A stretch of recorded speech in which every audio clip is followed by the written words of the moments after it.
Segundo a Reis, capítulo 10. Jeú extermina a família de Acabe.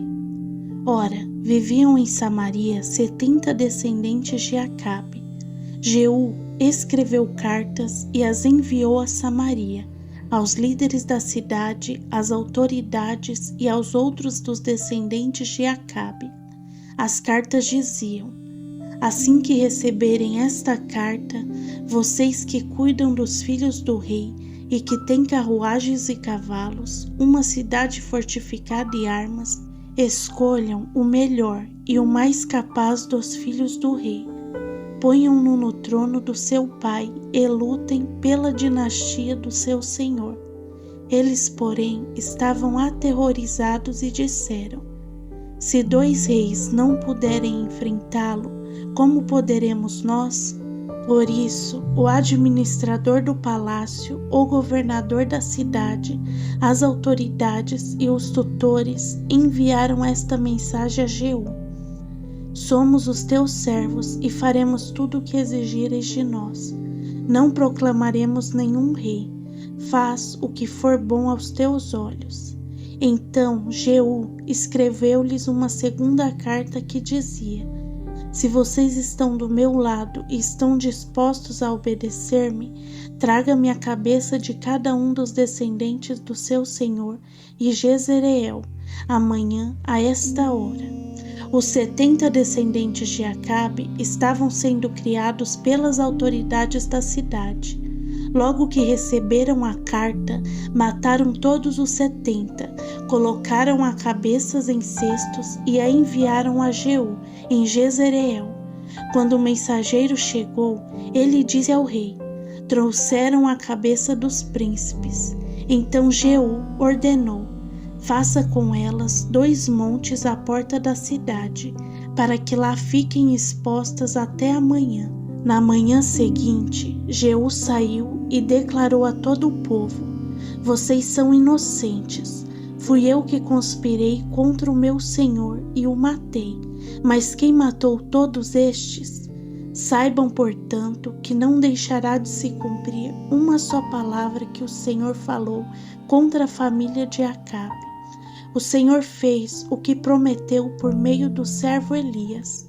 Então Jeú matou todos os que restavam da família de Acabe em Jezreel, bem como todos os aliados influentes, os amigos mais próximos e os sacerdotes, não deixando sobrevivente algum.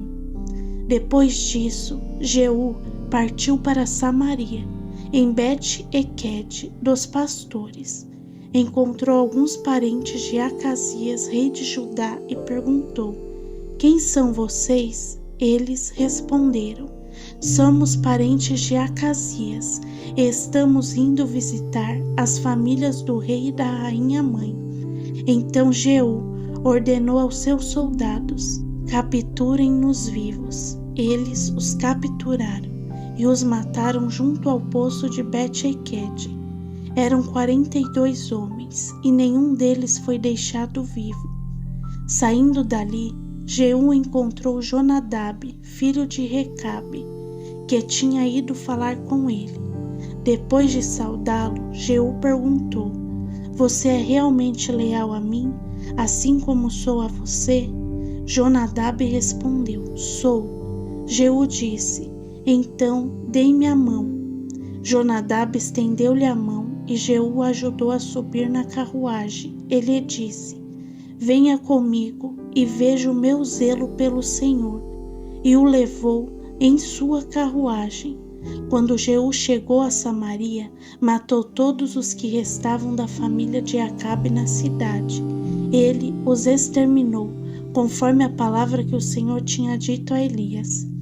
Jeú elimina os servos de Baal. Jeú reuniu todo o povo e declarou: Acabe não cultuou o Deus de Baal o bastante. Eu, Jeú, o cultuarei muito mais. Por isso, convoquem todos os profetas de Baal, todos os seus servos e todos os seus sacerdotes. Ninguém deverá faltar, pois oferecerei um grande sacrifício a Baal. Quem não vier, morrerá. No entanto, Jeú estava agindo traiçoeiramente, a fim de exterminar os servos de Baal. Então Jeú ordenou: convoquem uma assembleia em honra a Baal. Foi feita a proclamação, e ele enviou mensageiros por todo Israel. Todos os servos de Baal vieram, nenhum deles faltou. Eles se reuniram no templo de Baal, que ficou completamente lotado. Então Jeú disse ao encarregado do guarda-roupa: traga os mantos para todos os servos de Baal. Ele os trouxe. Depois disso, Jeú entrou no templo com Jonadab, filho de Recabe, e disse aos servos de Baal: olhem em volta e certifiquem-se de que nenhum servo do Senhor está aqui com vocês, mas somente servos de Baal. Eles se aproximaram para oferecer sacrifícios e holocaustos. Jeú havia posto 80 homens do lado de fora, fazendo-lhes esta advertência: se um de vocês deixar escapar um só dos homens que entrego a vocês, pagará com a própria vida. Logo que Jeú terminou de oferecer o holocausto, ordenou aos guardas e oficiais: entre e matem todos, não deixe ninguém escapar. Eles o mataram à espada, jogaram os corpos para fora e depois entraram no santuário interno do templo de Baal. Levaram a coluna sagrada para fora do templo, que foi transformado em latrina até o dia de hoje. Foi assim que Jeú eliminou a adoração a Baal em Israel. No entanto, não se afastou dos pecados de Jeroboão, filho de Nebate, pois levou Israel a cometer o pecado de adorar os bezerros de ouro em Betel e em Dan. O Senhor disse a Jeú: como você agiu bem ao fazer o que é justo aos meus olhos, fazendo com a família de Acabe tudo o que eu queria, os seus descendentes ocuparam o trono de Israel até a 4ª geração. Entretanto, Jeú não se preocupou em obedecer de todo o coração à lei do Senhor, Deus de Israel, nem se afastou dos pecados que Jeroboão levara Israel a praticar. Naqueles dias, o Senhor começou a reduzir o tamanho de Israel. O rei Hazael conquistou todo o território israelita, a leste do Jordão, incluindo toda a terra de Gileade. Conquistou desde Aroer, junto ao rio Arnon, passando por Gileade até Bazã, terras das tribos de Gade, de Ruben e de Manassés. Os demais acontecimentos do reinado de Jeú, tudo o que realizou e todas as suas conquistas, constam nos registros históricos dos reis de Israel. Jeú descansou com seus antepassados e foi sepultado em Samaria. Jeoacás, o seu filho, sucedeu como rei. Jeú reuniu 28 anos sobre Israel em Samaria. Segundo a Reis, capítulo 11. Joás escapa de Atalia. Quando Atalia, mãe de Acasias, soube que o seu filho estava morto, mandou matar toda a descendência real. Contudo, Jeoseba, filho do rei Jeorão, irmã de Acasias, pegou Joás, um dos filhos do rei, que iam ser assassinados, e o colocou em um dormitório com a sua ama, para escondê-lo de Atalia. Assim ele não foi morto. Durante 6 anos, Joás ficou escondido com ela no templo do Senhor, enquanto Atalia governava o país. No 7º ano, o sacerdote Joiada mandou chamar à sua presença no templo do Senhor os comandantes dos batalhões de 100 dos cários e dos guardas e fez um acordo com eles no templo do Senhor sob juramento. Depois lhe mostrou o filho do rei e lhes ordenou: vocês vão fazer o seguinte: quando entrarem de serviço no sábado, 1/3 parte de vocês ficará de guarda no palácio real, outra 1/3 parte na portaria de Sur, A terça parte restante ficará na porta por detrás das outras companhias. Elas montarão guarda no templo por turnos. As outras 2 companhias, que normalmente não estão de serviço no sábado, ficarão de guarda no templo para proteger o rei. Posicione-se ao redor do rei, de armas na mão. Mantém todo aquele que se aproximar de suas fileiras. Acompanhe o rei onde quer que ele for.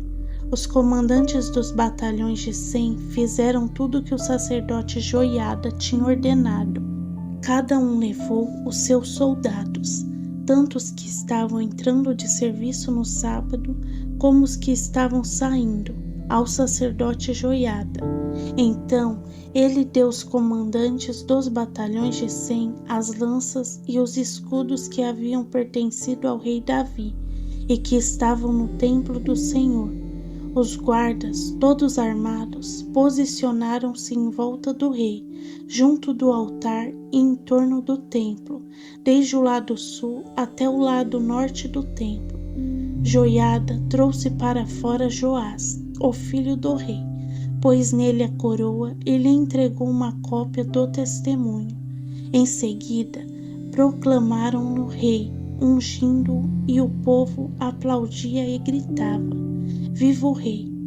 Quando Atalia ouviu o barulho dos guardas e do povo, foi ao templo do Senhor, onde estava o povo. Ela viu o rei, em pé junto à coluna, conforme o costume. Os oficiais e os tocadores de trombeta estavam ao lado do rei, e todo o povo se alegrava ao som das trombetas. Então Atalia rasgou as próprias vestes e gritou: Traição! Traição! O sacerdote Joiada ordenou aos comandantes dos batalhões de 100 que estavam encarregados das tropas: levem-na para fora por entre as fileiras e matem a espada todo aquele que a seguir, pois o sacerdote dissera: ela não será morta no templo do Senhor. Então eles a prenderam e a levaram ao lugar onde os cavalos entram, no terreno do palácio, e ali foi morta. Joiada fez uma aliança entre o Senhor, o rei e o povo, para que fossem o povo do Senhor. Também fez um acordo entre o rei e o povo. Depois todo o povo da terra foi ao templo de Baal e o derrubou. Despedaçaram os altares e os ídolos e mataram Matã, sacerdote de Baal, em frente dos altares. A seguir, o sacerdote Joiada pôs guardas no templo do Senhor. Levou consigo os comandantes dos batalhões de 100, os cários, os guardas e todo o povo, e junto conduziram o rei desde o templo até o palácio, passando pelo caminho que dava acesso à porta da guarda. O rei então assentou-se no trono real. Todo o povo da terra se alegrou e a cidade se acalmou, depois que Atalia foi morta à espada no palácio. Joás tinha 7 anos de idade quando começou a reinar. Segundo a Reis, capítulo 12. O reinado de Joás, rei de Judá. No 7º ano do reinado de Jeú, Joás começou a reinar e reinou 40 anos em Jerusalém. A mãe dele chamava-se Zíbia e era de Berseba.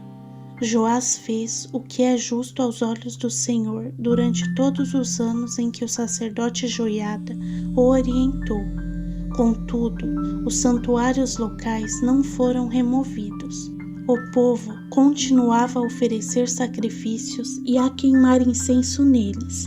Joás ordenou aos sacerdotes: reúnam toda a prata trazida como dádiva sagrada ao templo do Senhor, a prata recolhida no recenseamento, a prata recebida de votos pessoais e a que foi trazida voluntariamente ao templo. Cada sacerdote recolha a prata de um dos tesoureiros para que repare qualquer parte danificada que houver no templo. Contudo, no 23º ano do reinado de Joás, os sacerdotes ainda não haviam feito os reparos no templo.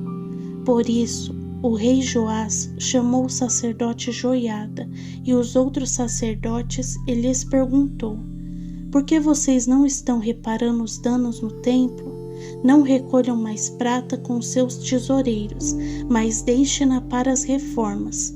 Os sacerdotes concordaram em deixar de receber prata do povo e em não serem os encarregados dessas reformas. Então, o sacerdote Joiada pegou um cofre, fez um furo na tampa e colocou ao lado do altar, à direita de quem entra no templo do Senhor.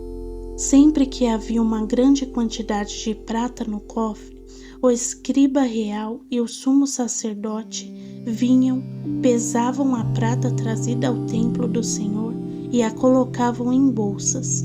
Depois de pesada, entregavam a prata aos supervisores do trabalho no templo. Assim, pagavam aqueles que trabalhavam no templo do Senhor: os carpinteiros e os construtores, os pedreiros e os cortadores de pedras. Também compravam madeira e pedras lavradas para reparar os danos feitos no templo do Senhor e cobriam todas as outras despesas da reforma. A prata trazida ao templo não era utilizada na confecção de bacias de prata, de cortadores de pavio, de bacias para aspersão, de trombetas, nem de nenhum outro utensílio de ouro ou prata para o templo do Senhor. Era usada como pagamento dos trabalhadores, e eles a empregavam para o reparo do templo do Senhor. Não se exigia prestação de contas dos que pegavam os trabalhadores, pois agiam com honestidade. No entanto, a prata das ofertas pela culpa e das ofertas pelo pecado não era levada ao templo do Senhor, pois pertencia aos sacerdotes. Nessa época, Hazael, rei de Arã, atacou Gate e a conquistou. Depois decidiu atacar Jerusalém. Então Joás, rei de Judá, apanhou todos os objetos consagrados por seus antepassados Josafá, Jeorão e Acasias, rei de Judá, e os que ele mesmo havia consagrado, além de todo o ouro encontrado nos tesouros do templo do Senhor e no palácio real, e enviou tudo a Hazael, rei de Arã, que assim se retirou de Jerusalém. Os demais acontecimentos do reinado de Joás e tudo o que realizou constam nos registros históricos dos reis de Judá. Os seus oficiais conspiraram contra ele e o assassinaram em Bet-Milo, no caminho que desce para Sila. Os oficiais que o assassinaram foram Josabade, filho de Simeate, e Jeozabade, filho de Somer. Joás morreu e foi sepultado com seus antepassados na cidade de Davi, e Amazias, o seu filho, sucedeu como rei.